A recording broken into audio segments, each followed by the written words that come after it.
morning, everyone. God is good all the time. Amen. Amen. You know, it's good to be back here in New Zealand. A couple of days, I would say 10 days we spent in Fiji. Never stopped sweating, but we enjoyed our time in Fiji with families and friends. When we reached Fiji, the girls, they never stop smacking the mosquitoes away until we come back. It's a memory. It's even though a lot of mosquitoes, but they enjoy it. For the girls, they first had for them to see frogs. Right? You know that there's no frog in Samoa, there's no frogs in New Zealand, but we have a lot of frogs in Fiji. Right? So the first time they saw a frog, they wanted to kill a frog. I said, leave the frogs alone. But yeah, I want to bring greetings from our local church in Fiji, Laweloa, Kilikali SDA Church.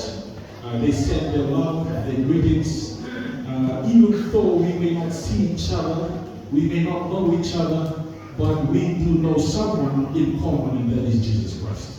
And we have that faith that even though we may not see each other here, there is a place that God is preparing that we will meet each other there. So I praise the Lord that we are back here in New Zealand and come to preach here in the Hawke's Bay Samoan Church. Again, thank you to our church family for the work that has been done in our school here in Parkside. Thank you very much, church family, for the work. They are grateful. They told me that the park, the playground, rather, the last time it was painted was 20 plus years ago. That's a long time, and no one had the courage or anything to do about it. So I thank our Hawke's Bay Samoan Church for the love that you have for the work of God, even in our school. So thank you, and we pray that God will bless you more abundantly. I've been told that I need to preach a short sermon. So I said, even though it'll be long, it'll feel short, right? So it's that kind of sermon. If you're interested, then it'll feel short to you. But before we jump into the word, let us bow our heads for a word of prayer. Our Heavenly Father, Lord God Almighty, again, Lord, we thank you for the opportunity, Lord, to come together as your children to worship you. We thank you, Lord, that you will be present. As we're about to open your word, we pray for your living. We pray for the Holy Spirit to fill us with power and wisdom. May you enlighten our hearts so that the lesson that we will learn, Lord, from your word will empower us, Lord, to be faithful, to encourage us to be prepared for your coming. So we thank you and we praise you that you hear and answer our prayer in Jesus' name. Amen.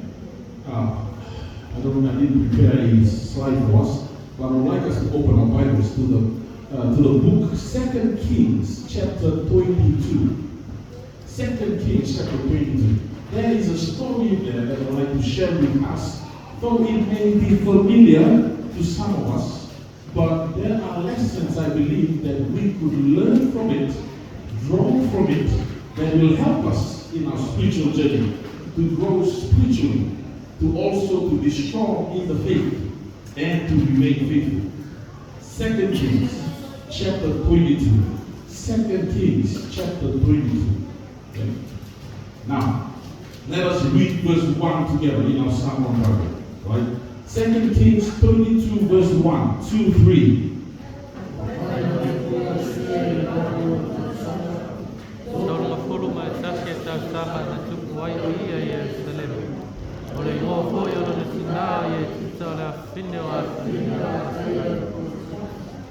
Alright, now there is this boy named Josiah.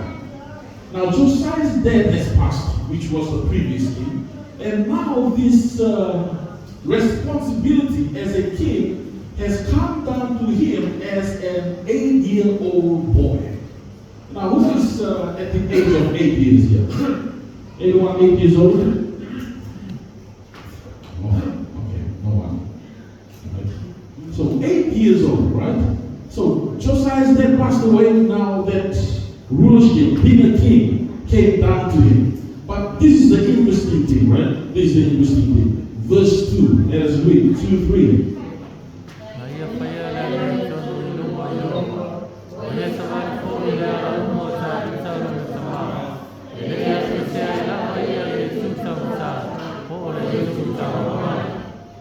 Alright.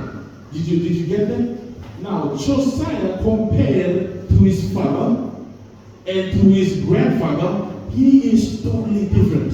A totally different king. Now, his grandfather, now keep in mind verse 2. Keep in mind verse 2. Now, his grandfather is called Manasseh.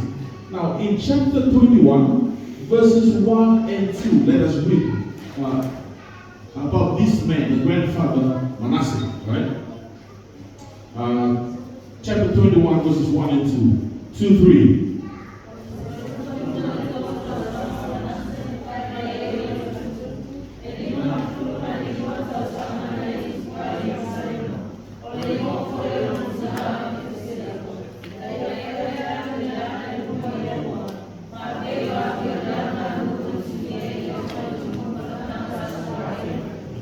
Now, what is the difference here between Josiah, the grandson, and Manasseh, the grandfather?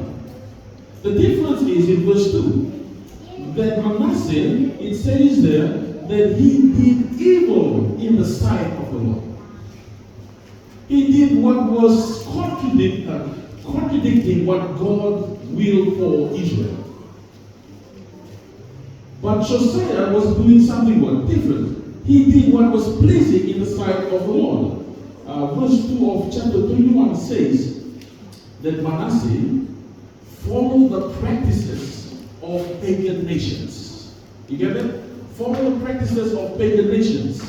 So therefore he was doing something that is evil in the sight of the Lord. But now comes his son, right? King Amon. Now King Manasseh passed away, and now King Amon came into the scene. In verse 19 and verse 20. 19 and 20. 19 and 20 of chapter 21. 19 and 20, chapter 21. Let us read 2, 3.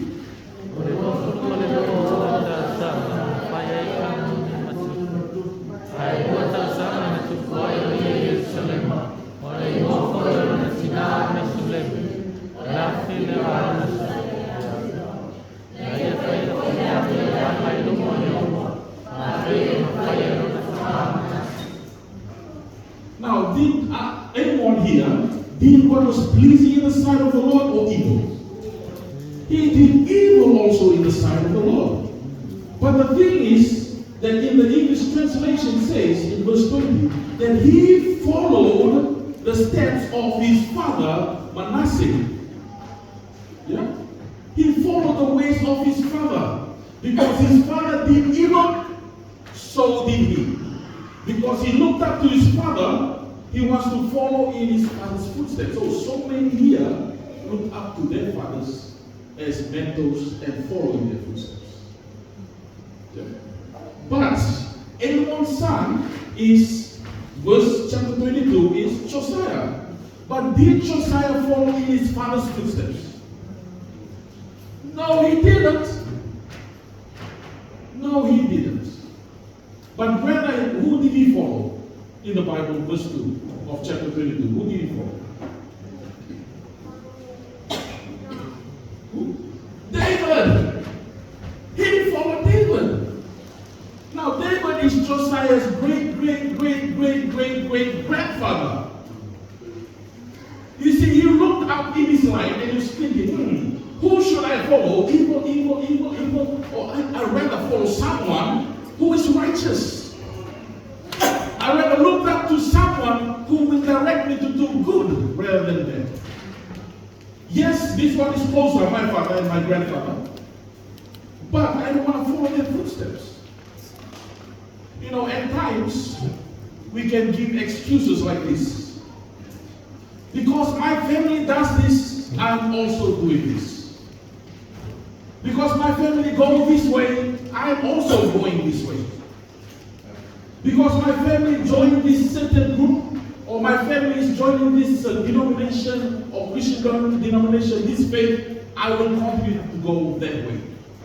Even though they know the truth. Even though they know it is false, they will continue down that path because all they say, it is in my family. You know, sometimes curses will never break in our family if we continue to follow what the family does, even though we know it is wrong. Until I make the choice to make the right choice, then that curse will break. Amen? How important it is, church family, who we look up to. Because the person we look up to will determine where we are going. Josiah chose difference. He didn't choose to follow the father. He didn't choose to follow the grandfather, but rather down the line today. In the English version, also you can see the Samuel version of that verse 2, chapter 23, it says that he did not turn away from doing what was right. He did not turn right or left. He knows what is right and he continued to do what is right. How could an 8-year-old learn to choose to do what is right? An 8-year-old growing up now. You see how important it is? The Bible mentioned the names of the what? Names of the mother. Yeah? Names of the mother is there. Now you start from Manasseh of that chapter 21 verse 22. Or chapter 21 verse 1. It says, Manasseh was 12 years old, he ruled 55 years. His mother was, yeah? And then come down to Amon, leave this time. His mother was, and then come down to Josiah, he leave this time. His mother was. How important mothers are in the lives of their children? Do we believe that mothers, the mother of Josiah, was somehow responsible for Josiah choosing to follow the right path? What if the mother allows Josiah to do whatever he wants to do? So the mother, Josiah's mother there, I believe played a big part in leading Josiah to make wise choices, ending up pleasing the Lord. How old was Josiah when he became a king? 8 years old. Now the Bible tells us in his 8th year of reigning, right? In his 8th year of reigning as a king. So now how old is he now? 16, right? Now he's 16. The Bible tells us when he is 16, Josiah began to seek God for himself. When he was what? 16. Any 16-year-old. How many 16-year-olds today seek the Lord?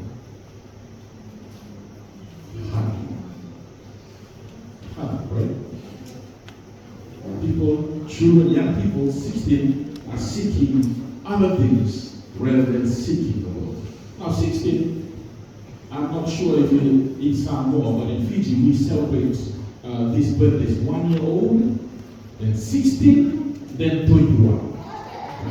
So 16, we always call it like, oh, sweet 16. Right? Somehow 16 is an age where you are allowed to make your own choices. I remember when I turned 16, my parents stopped spanking me. They only talk, they no more spanking. Because now they know we have done our part, and now you're making your own choices now. Even though I still live with them, they no longer spank me at age 16. Right? So somehow 16 is when young people make their own choices, are old enough to make their own choices. So here we are, Josiah, on his 8th year of reigning as a king, it says that he began to seek God for himself. How important it is, or how beautiful it is to see our young people seeking after God. Oh, it'll be wonderful, right? It'll be wonderful to see young people seeking God. And here we are, Josiah, seeking God. And it says, in his 12th year of reigning. Now, 12th year, how old is he now?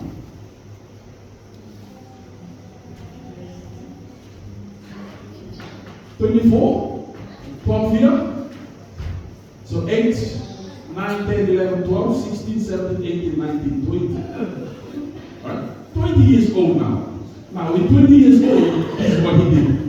The Bible tells us, when you read the story in 2 Chronicles chapter 34, this is what he says. That Josiah, when he turned 20, he gathered his soldiers, and then he went throughout Jerusalem, Judah, and breaking down the altars that was built up by his father and grandfather to worship other gods.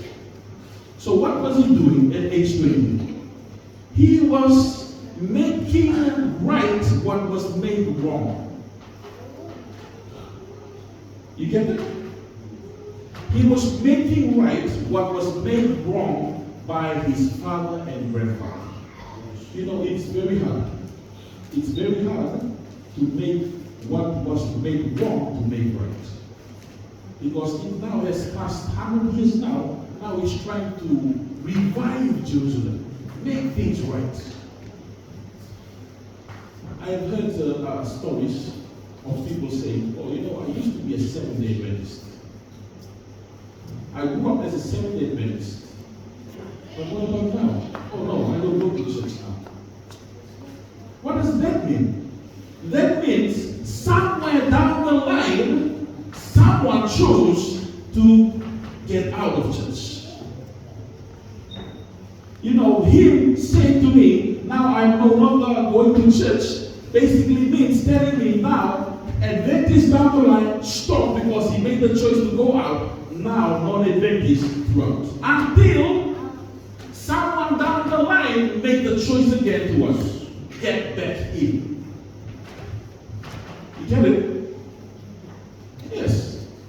Because I cannot say, oh, because my family was not in the church for this time, I'll stay out of the church. No. Because Josiah knows very well that the blessing comes when you are obedient to God. So what did Josiah do when he was 20 years old? He was breaking down the altars that was specifically to worship other gods. He was breaking down the altars, killing people, his own people, if they do not want to repent. Because basically what he's doing a revival in Israel, in Judah. And then in his 18th year, when he turned 26, any 26 years. No? When he turned 26, this is what he did. He told his people, after he broke down all the altars, the temple of other gods, now at age 26, he wants to rebuild the temple of God. Important, right? He wants to what? Rebuild the temple of God at age 26. And he said, okay, you need to clear things out, use this money, rebuild the temple, because we need to worship the true God again in this country, in this nation. So after they were doing that, they were cleaning, and one thing happened. It says, now if you read it down from 2 Chronicles 34, right, it reads that they found the book of the law. Now let me see what is this one.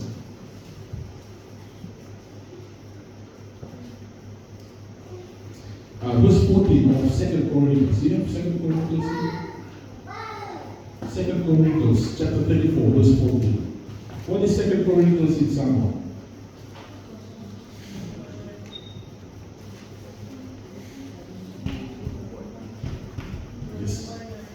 Yes, 2 Chronicles, right? Chapter 34, verse 14.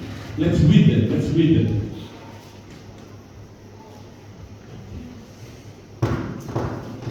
If you're there, say amen.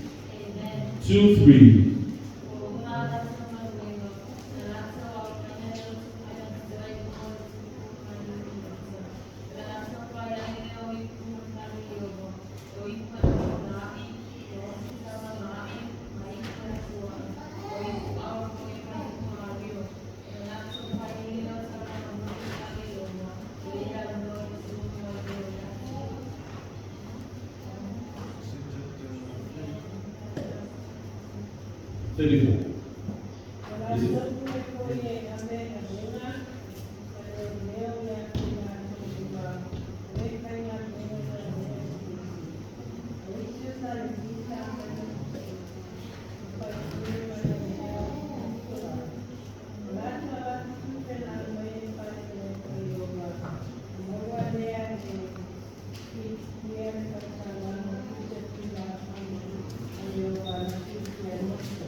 Right.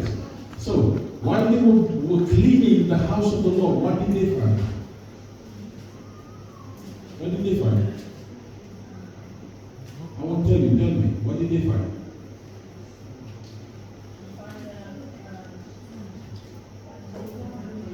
The book of the law, right? Written by Moses. Now, where was it? It was in the temple, the house of God. Now, to them, this is a lost book. A book that was not in their scrolls. It was lost in the house of God. And when they brought it out, they said to themselves, hey, this must be the law of Moses that was written by Moses. Take it to the king and bring it out to him. They took it to the king, and the king heard this and tore his clothes and repented and said, please confirm this, send it to a prophet. And there was a prophetess there and told them, what you have heard, it is true. There is a wrath of God that is coming. If you do not repent, you will face the wrath of God. Now, this is the question, church family, right? Be with me, bear with me. We still have 20 minutes, right? We still have 20 minutes. Where was the book or the Bible, we'll say, where was the Bible lost? Where was it? In the house of God. Now the question is, how come nobody found the Word of God or the Bible all this time? Because the house of God was what? Neglected. Nobody even dared to go and clean up the house of God. Because nobody wants to clean it up. They never found that there was the Bible in the house of God, in the temple. Now this is the thing I want to share with us. Many times, now I'll ask you this question. How many times in a week, or how many times in a month do we open the Word of God? How many times do we read the Word of God?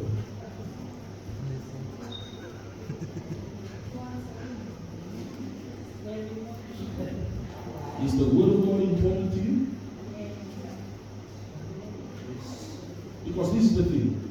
Josiah, if they did not find this book, they will never know that the wrath of God was coming. God was going to destroy Israel. He was going to destroy everyone. But now they knew that the wrath of God is coming because of the what? The Word of God. And because now they know, now they repent, and then God told Josiah, Josiah, you will never face the wrath of God until you pass away. When you pass away, then I will bring the wrath. Right? So for us today, when we neglect to read the Word of God, we will never know what is coming. And you will never be prepared. Josiah prepared the people because they found the Word of God. I would like to encourage us to study. Do not neglect reading the Word of God. If it's once a day, put it up to 2 times a day. If it's 2 times a day, put it up to 3 times a day. The more we read, the more we will grow in our relationship with God. God says that my people will perish because of their lack of understanding. God doesn't want us to perish. Josiah was fortunate. Even though he was doing all these good things, cleaning, taking down the temple, he was following God's way, but he did not know the wrath is still coming.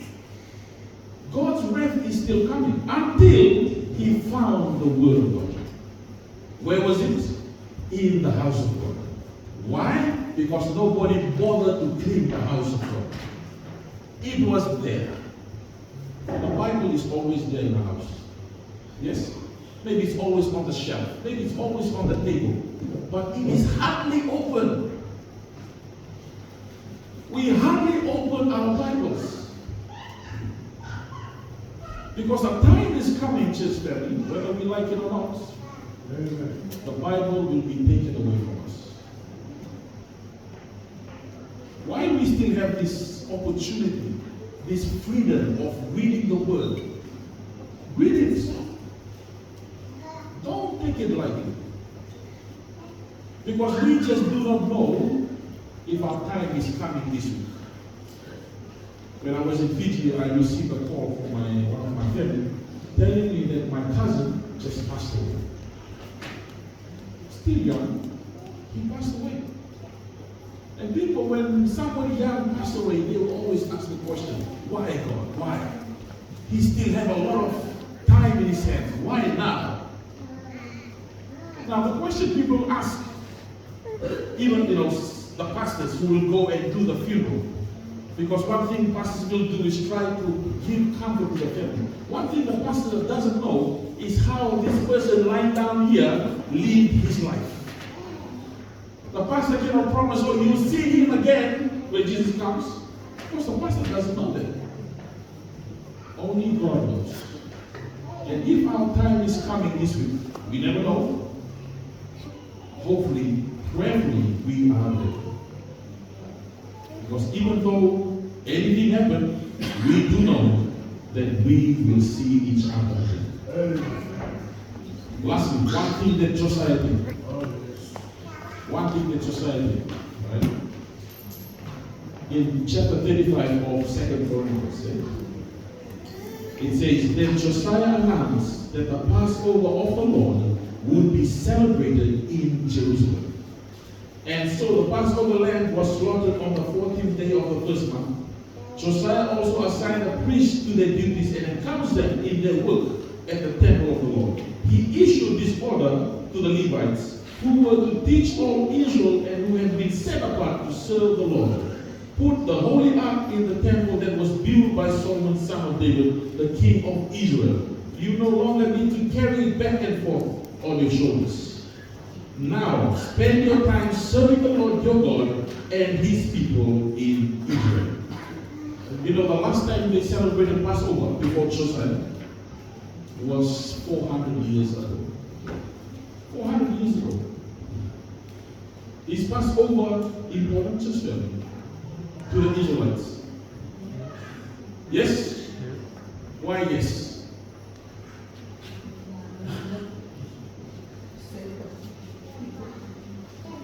Why do they celebrate Passover?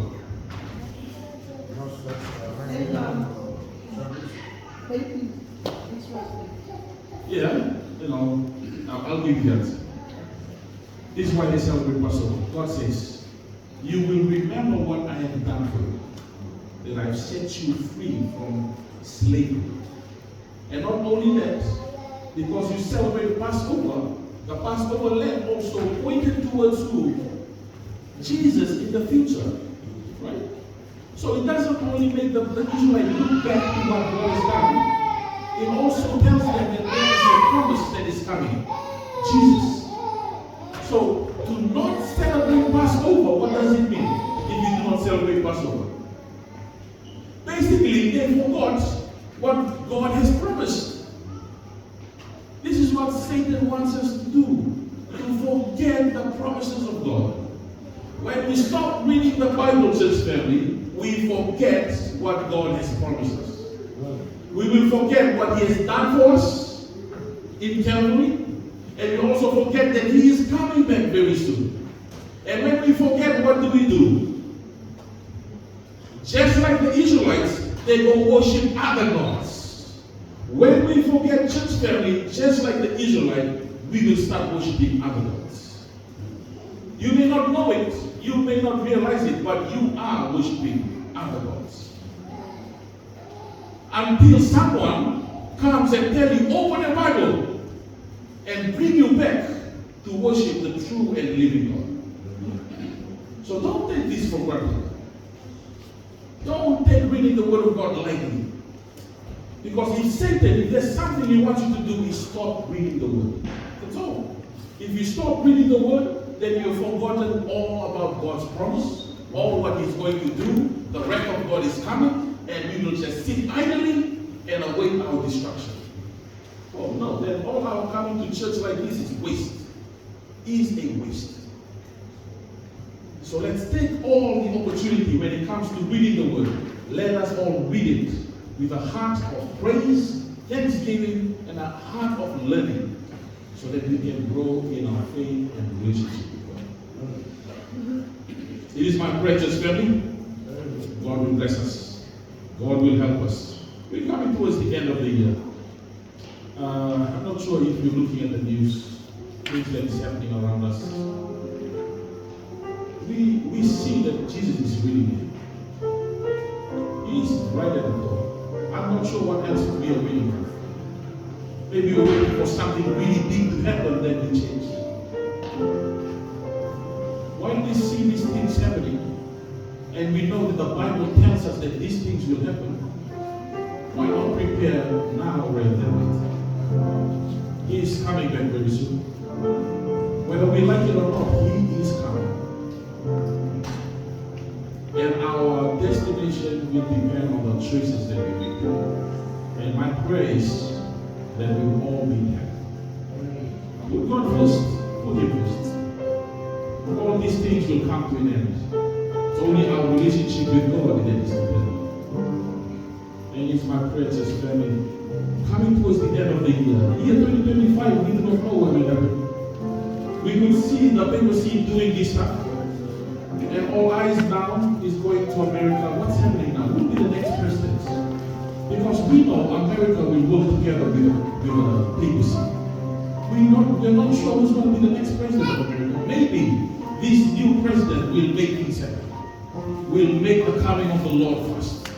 So be ready. Know your Bible. Know your prophecy. Know what's coming. Otherwise you'll be sitting in the dark. My prayer that we will be ready. And we will all be in heaven when Jesus comes again. May God bless you all. And may God be with us.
Lord, yes, at times, Lord, we tend to forget to open your word that we may learn from you. Lord, so we ask for your forgiveness. Please forgive us, Lord. We do pray for your righteousness to cover us. Cleanse us from our unrighteousness. We pray, Lord, that we be prepared for your second coming. And while we are waiting for you to return, Lord, help us, Lord, to trust in you and your way. Help us, Lord, to do the work that you have called us to do. Lord, there are many people out there, Lord, need to know your truth.